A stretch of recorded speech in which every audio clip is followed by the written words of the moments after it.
Addirittura? Consigliere, non si ferma qua, Indipendenza Veneta? Sa che non è la mia parte. No? Neanche a discutere?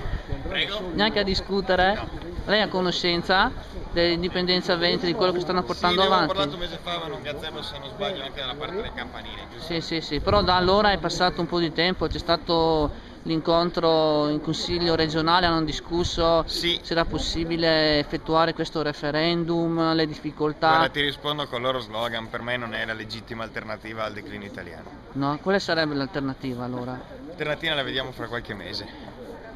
Alle Siamo elezioni? fiduciosi. Alle elezioni, sì. Ma dici che la svolta può venire o da Bersani o da Renzi? Sicuramente da uno dei due, non dal PDL in queste condizioni, o non dalla Lega, tantomeno forse dall'IDV addirittura. Ma tu vedi meglio Renzi o Bersani? Non parlo prima del voto.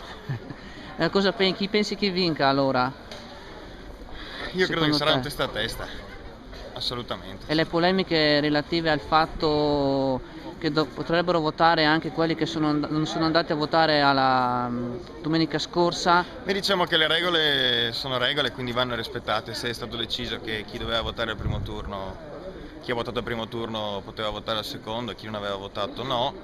Io non condivido la regola, però se la regola è stata decisa va rispettata. Sì, quindi se a priori uno accetta le regole non può poi dire no, a me non mi stanno bene. Ci mancherebbe. Questo... Certamente.